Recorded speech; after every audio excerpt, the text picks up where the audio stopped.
আসসালামু আলাইকুম রহমতুল্লাহি ওবরকাতুহু। সম্মানিত দর্শক, ইচ্ছে ছিল যে এই বিষয়টি নিয়ে আলোচনা করব না। জনাব ফরহাদ মাজহার তিনি একটি বক্তব্য দিয়েছেন, এটা তার একান্তই ব্যক্তিগত। তিনি তার সাম্প্রতিক বক্তব্যে বলেছেন যে বাংলাদেশে যে শেখ হাসিনার রেজিম চেঞ্জ হয়েছে এটা মূলত আমেরিকা করেছে। আর যদি আমেরিকা করে থাকে তাহলে এই যে এত বিপ্লব, এত বিপ্লবী, এত মব, এত ম্যাটিকুলাস ডিজাইন, এসবের কি মানে আছে? আপনারা জানেন যে আমাদের বুদ্ধিবৃত্তিক জগতে সাম্প্রতিক সময়ে যে সকল মানুষ রাজনৈতিকভাবে ভীষণ রকম ইনফ্লুয়েন্স করে থাকেন পর্দার আড়ালে, তাদের মধ্যে জনাব মাহমুদুর রহমান, আমাদের সম্পাদক, এবং জনাব ফরহাদ মাজহার যথেষ্ট গুরুত্বপূর্ণ। অন্যান্য যারা বুদ্ধিজীবী আছেন, সম্পাদক আছেন, তারা এরকম আসলে এদের মতো কর্মী এবং সমর্থক মেনটেন করেন না।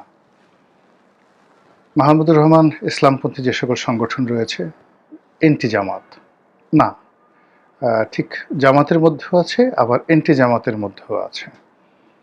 এদের সবার সঙ্গে তার একটা ভালো সম্পর্ক। একটা সময় মাহমুদুর রহমান সাহেব এবং জনাব ফরহাদ মজহার, তো আমি সাধারণত মাজহার বলি, কিন্তু দেখলাম যে উনি লিখেন মজহার। তো জনাব ফরহাদ মজহার এবং মাহমুদুর রহমান এই দুজন খুবই ঘনিষ্ঠ বন্ধু ছিলেন। এখনো হয়তো আছে, বা আগের মতো আছে কিনা আমি জানি না। জেলখানাতে মাহমুদুর রহমান সাহেবের সঙ্গে ছিলাম, তখন তিনি বারবার এই যাকে বলা হয় ফরহাদ মাজহারের প্রশংসা করতেন, এই কারণে যে ভদ্রলোক প্রচণ্ড সাহসী, আন্তরিক এবং মানুষের বিপদের সময় পাশে দাঁড়ান। তিনি বলছিলেন যে তিনি যখন অ্যারেস্ট হবেন ওই সময়ে তিনি এই গ্রেপ্তার আতঙ্কে পুরোটা সময় তিনি অফিসে থাকতেন। এই কারণে তিনি বাসায় যেতেন না, যে বাসা থেকে তাকে গুম করা হতে পারে সালাউদ্দিন সাহেবের মতো। কাজেই তিনি অফিসে থাকতেন এবং তিনি চাইতেন যে তাকে গ্রেপ্তার করা হোক এবং অফিস থেকে গ্রেপ্তার করা হোক।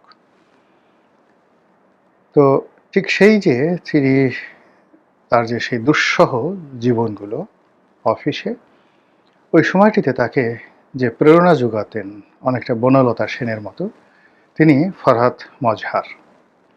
আর তাকে যে শেষ পর্যন্ত পুলিশের হাতে যখন তুলে দেওয়া হলো, ওই সময়টাতে ফরহাদ মজহার উপস্থিত ছিলেন এবং তাকে সেই পুলিশের হাতে তুলে দেওয়ার আগে তার সঙ্গে তিনি কোলাকুলি করেছিলেন। এটা তিনি মানে জনাব মাহমুদুর রহমান তিনি একেবারে এখনো পর্যন্ত স্মরণ করেন কিনা জানি না, তবে জেলখানা তিনি প্রতি মুহূর্তে স্মরণ করতেন। আমরা জেলখানাতে খুব অল্প পত্রিকা পেতাম, তার মধ্যে যুগান্তর পেতাম। সেই যুগান্তরে তখন তিনি নিয়মিত লিখতেন এবং তার যে বলিষ্ঠ লিখনী, শেখ হাসিনার জামানতেও তিনি তার মসনদ কাঁপিয়ে দিতেন তার লেখার মাধ্যমে। সেই মানুষটি এখন একটা কথা বলেছে, তার এই কথা কোনো অবস্থাতেই অস্বীকার করার, কোনো অবস্থা থেকেই এটাকে ফালতু মনে করার আমি অন্তত কোনো কারণ দেখি না। তো তিনি একটা কথা বলেছেন, এটা নিয়ে আমি আসলে আলোচনা করতে চাচ্ছিলাম না। এই কারণ হলো যে সরকার একেবারে নতুন আসছে।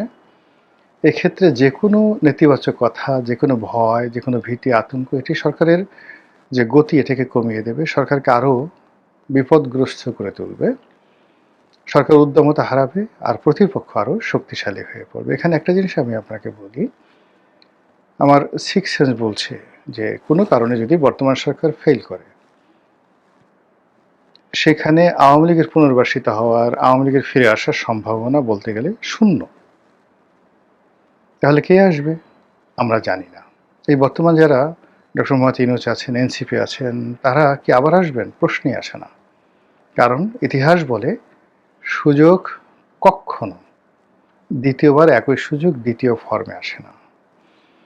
একই অপরাধ একই স্টাইলে কখনো কোনো মানুষ দ্বিতীয়বার করে না। প্রতিবারই অপরাধী তার অপরাধের ধরন, প্রকৃতি, স্থান, কাল, পাত্র পাল্টায়, যেন আপনি তাকে ধরতে না পারেন। তো প্রকৃতির যে নিয়ম সে অনুযায়ী ৭১-এ যে যুদ্ধ হয়েছে এটা আর হবে না। ৭৫-এ যা কিছু ঘটেছে সেটা আর ঘটবে না। জিয়াউর রহমান হত্যাকাণ্ড যেভাবে হয়েছে ওভাবে আর হবে না। ১/১১ যেভাবে হয়েছে ২/১১ সেভাবে হবে না। আবার যা হবে তা আমরা এখন পর্যন্ত কল্পনাও করতে পারছি না। কিন্তু এটা হবে, এই ধ্বনি আকাশে বাতাসে প্রবল হয়ে উঠছে। মানুষের মুখ আপনি বন্ধ করতে পারবেন না। তারই প্রেক্ষিতে ফরহাদ মজহার যে কথা বলেছেন, আমি ওটাকে আর বাতাস দিতে চাচ্ছিলাম না। কিন্তু আজকে এই যখন ভিডিওটা করছি তার কিছুক্ষণ আগে দেখলাম মার্কিন সরকারের একটি গোপন নথি তারা প্রকাশ করেছে। সেখানে ইমরান খান কিভাবে গদিচ্যুত হলেন তার বিস্তারিত আমেরিকা বলে দিয়েছে এবং স্বীকার করেছে যে তাকে ক্ষমতাচ্যুত করার পেছনে আমেরিকার একটা মাস্টার প্ল্যান কাজ করেছে। এটার অর্থটা কি? এর অর্থ আমেরিকা এখন যারা আছে তাদেরকে বেইজ্জতি করতে চাচ্ছে। অসীম মুনির সেনাপ্রধান এবং এখন যিনি আছেন যাকে বলা হয় প্রধানমন্ত্রী শাহবাজ শরীফ। কেন? নানা কারণ। চীনের সঙ্গে অতিরিক্ত মাখামাখি, এই যে আমেরিকা এবং ইরানের মধ্যে তাদের উপর যে নেগোসিয়েশনের ভার দেওয়া হয়েছিল তারা এই কাজটি করতে পারেনি। তো মূল ব্যাপারটা হলো এক্ষেত্রে আমেরিকা যেটা মানে আশা করেছিল যে আমেরিকার সঙ্গে মানে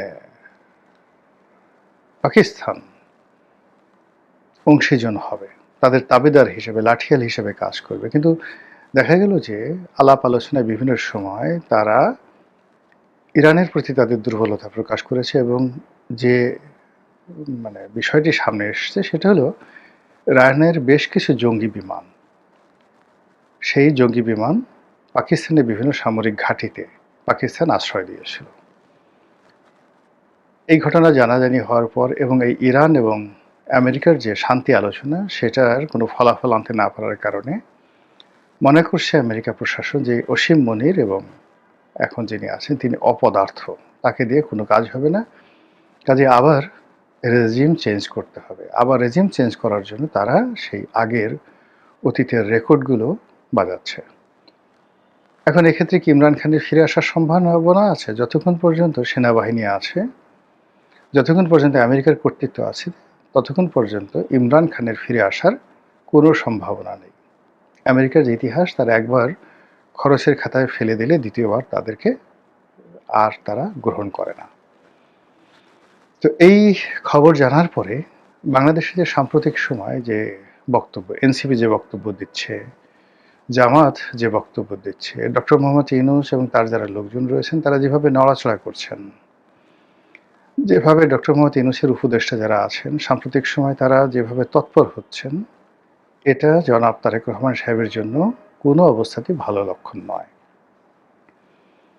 ২ নম্বর হলো যে এই যে জনাব ফরহাদ মজহার, তিনি যত জ্ঞানী হন না কেন, যত গুণী হন না কেন, গত সেই দীর্ঘদিন ধরে তিনি যে একটি রাজনৈতিক বলয় তৈরি করার জন্য, একটি রাজনৈতিক মতাদর্শ তৈরি করার জন্য, একটি দল গঠন করার জন্য প্রাণান্ত তিনি চেষ্টা করছেন। তিনি হেফাজতের যারা নেতৃবৃন্দ রয়েছেন ঢাকাতে এবং চট্টগ্রামে, সে লালবাগ বলেন, হাটহাজারী বলেন, তাদের সঙ্গে তিনি, যদিও তিনি ধর্মকর্ম কখনো বিশ্বাস করেন না, সেকুলার যে জীবনযাপন করেন, আর আধ্যাত্মিকতা বলতে যেটা বোঝায় মদ খাওয়া, গাঁজা খাওয়া, তারপরে গান গাওয়া, সারিন্দা বাজানো, গিটার বাজানো, লালন বলেন, এই মাজারে যে সকল বাবরি চুল নিয়ে যে সমস্ত লোক লাফালাফি করেন তিনি তাদের প্রমোটার। আবার একই সঙ্গে ইসকন যে বিতর্কিত হিন্দু সংগঠন ইসকন, তিনি ইসকনেরও বাংলাদেশের অন্যতম একজন প্রমোটার। আর দীর্ঘদিন ধরে জামাতের আধ্যাত্মিক গুরু হিসেবেও তিনি দায়িত্ব পালন করেছেন।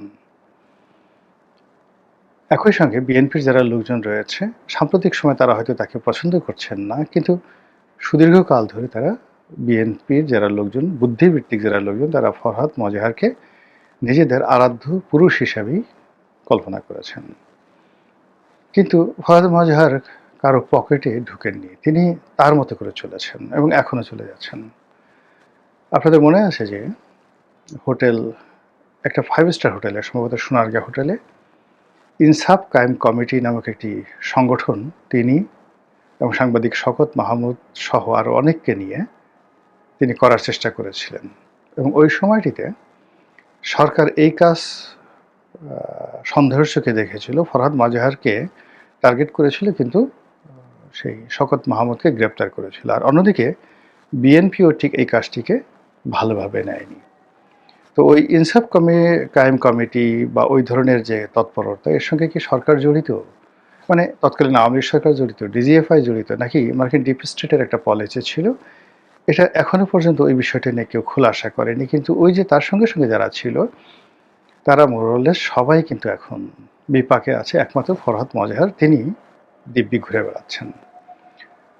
জামাতের সঙ্গে তার একটা খুব ভালো সম্পর্ক ছিল, কিন্তু এই গত 2 বছরে জামাত যেভাবে ক্ষমতা লাভ করে বিভিন্ন মাজার ভেঙেছে, লালনের আখড়ায় হামলা চালিয়েছে, এটা ফরহাদ মজহার মেনে নিতে পারেননি। ফলে জামাতের সঙ্গে তার স্পষ্টই একটা দূরত্ব তৈরি হয়েছে। শেষের দিকে তার ডক্টর মোহাম্মদ ইউনূসের সঙ্গে তার প্রথম দিকে ভীষণ রকম ভালো সম্পর্ক ছিল। সম্পর্কটা কোন পর্যায়ে যে তার স্ত্রী ফরিদা আপা, তাকে উপদেষ্টা মণ্ডলীতে নেওয়া হয়েছিল। অন্যদিকে বুদ্ধিজীবী হিসেবে ডক্টর মোহাম্মদ ইউনূস একজন মানুষকেই শুধু ডেকেছিলেন। এমনি বুদ্ধিশুদ্ধি বা বুদ্ধিজীবীদেরকে ডক্টর মোহাম্মদ ইউনূস পছন্দ করে না। তার দৃষ্টিতে তিনি দেশের সেরা বুদ্ধিজীবী, এর বাইরে যারা বেশি বুদ্ধি দেখায় তিনি তাদেরকে দূরে রাখেন। তো এত কিছুর পরও ফরহাদ মজহারের মতো বুদ্ধিজীবী, যিনি কিনা প্রতিষ্ঠিত বুদ্ধিজীবী, বিকল্প চিন্তা করতে পারেন, বুদ্ধির তার যে সৌকর্য, বুদ্ধির যে খেলাধুলা, সেটা তিনি করতে অভ্যস্ত। আর এই বুদ্ধি বাস্তবায়নের জন্য যে শক্তি দরকার এবং অর্থ দরকার, দুটোই তার আছে। তো এরকম একজন মানুষকে তিনি ডাকলেন, অর্থাৎ ডক্টর মোহাম্মদ ইউনূস তাকে ডাকলেন। তিনি সেখানে গিয়ে ইউনূসের সামনে বক্তব্য দিলেন। কিন্তু ফরহাদ মজহার যেটা চেয়েছিলেন যে ইউনূস সাহেব একটা বিপ্লবী সরকার গঠন করুক, তিনি রুড এবং রুথলেস আচরণ করুন, বিপ্লবকে প্রতিষ্ঠিত করার জন্য যা কিছু করা দরকার তা কিছু তিনি করুন এবং তছনছ করে দিন সব কিছু, যে কোনো কারণই হোক, সেটা আমেরিকার পরামর্শ হোক, নিজের স্নায়বিক দুর্বলতার কারণে হোক, ডক্টর মোহাম্মদ ইউনূস এই কাজ করতে সাহসী হননি। এবং এরপর থেকে তার স্ত্রী ক্যাবিনেটে থাকা সত্ত্বেও তিনি কিন্তু বিরোধিতা করা শুরু করলেন ডক্টর মোহাম্মদ ইউনূসের, এবং এই ধারা এখন পর্যন্ত চালু আছে। তো সেই যে ফরহাদ মজহার, তিনি অল অন এ সাডেন যখন বললেন যে এই দেশ আমেরিকা চালাচ্ছে, অর্থাৎ তারেক রহমান চালাচ্ছেন না, মন্ত্রিপরিষদ বলতে যা কিছু বোঝাচ্ছি বা দেখছি, পার্লামেন্ট বলতে যা কিছু বোঝাচ্ছি, যদি ফরহাদ মজহারের কথা সত্য হয়, তাহলে এটা হলো একটা দৃশ্য, যেটা মেইন দৃশ্য নয়, পর্দার আড়ালে অন্য দৃশ্য, এবং সেই দৃশ্য আমেরিকা দেশ চালাচ্ছে। ভালো কথা। তো আমেরিকা দেশ চালাচ্ছে, আমেরিকা শেখ হাসিনাকে তাড়িয়েছে, আমেরিকা অভ্যুত্থান করেছে, এই কথাগুলো তিনি আগে কেন বলেননি? এটা হলো প্রথম প্রশ্ন। সঙ্গত কারণে তিনি এটার উত্তর দেবেন না, আমার যেটা মনে হচ্ছে। তার আগের বলার প্রয়োজন হয়নি তাই বলেননি, এখন বলার প্রয়োজন হয়েছে তাই বলছেন। এখন বলার কি প্রয়োজন হলো? আগে যেমন তার প্রয়োজন হয়নি, এই জন্য তিনি বলেননি। এর কারণ হলো শেষ সময় পর্যন্ত তিনি আশাবাদী ছিলেন ডক্টর মোহাম্মদ ইউনূস তার কথা মতো চলবেন, আর এই জন্য তিনি বলেননি। আর এখন তিনি এটা বলার প্রয়োজন অনুভব করছেন, এর কারণ হলো ডক্টর মোহাম্মদ ইউনূসের যে রেজিম চেঞ্জ হওয়ার পর বর্তমান যে রেজিম আছে, সেই রেজিম কোনো অবস্থাতেই তাকে আশ্বস্ত করতে পারছে না। এই কারণে তিনি পর্দার আড়ালের যে গোপন সলা পরামর্শ, কর্মকাণ্ড, সেটার একটা ইঙ্গিত দিয়ে তিনি বলছেন এই দেশ আমেরিকা চালাচ্ছে, সরকারও আমেরিকা চালাচ্ছে, রেজিম চেঞ্জ আমেরিকা করেছে। ফলে রাজপথে যারা বড় বড় কথাবার্তা বলেছে, তারা মূলত পাপেট হিসেবে কাজ করেছে। কথাটা তিনি এমন সময় বললেন, তার বলার কয়েকদিন পরেই আমেরিকা পাকিস্তানে যে সেম প্রজেক্ট, বাংলাদেশে যে প্রজেক্ট তারা চালু করেছিল, ঠিক সেম প্রজেক্ট পাকিস্তানে তারা একটা নতুন ডাইমেনশনে যাচ্ছে, নতুন যাকে বলা হয় তাদের তাবেদার, নতুন অসীম মনির, নতুন সেই শাহবাজ শরীফ খোঁজার বা ধান্দা করছেন বা তারা খুঁজে পেয়েছেন ইতিমধ্যে। তো সেক্ষেত্রে বাংলাদেশের ভাগ্যে কি হবে? বাংলাদেশে কি এমন কিছু হচ্ছে, এমন কিছু হওয়ার সম্ভাবনা আছে? আপনারা কি বলেন? একটু চিন্তা করুন তো। ফরহাদ মাজারের বক্তব্য, এনসিপির বক্তব্য, জামাতের বক্তব্য, ডক্টর মোহাম্মদ ইউনূসের যে কর্মকাণ্ড এবং সরকারি দলের যারা লোকজন রয়েছেন তাদের সবার কেমন যেন খামোশ হয়ে যাওয়া, নীরব হয়ে যাওয়া। এর মধ্যে কোনো কিছুর ইঙ্গিত পাচ্ছেন?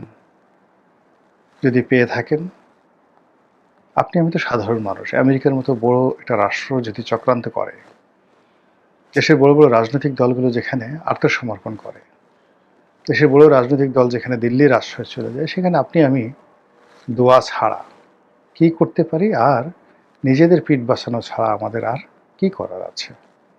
মহান আল্লাহ আমাদের সবাইকে হেদায়েত দান করুন এবং হেফাজত করুন। আসসালামু আলাইকুম রহমতুল্লাহি ওয়া বারাকাতুহু।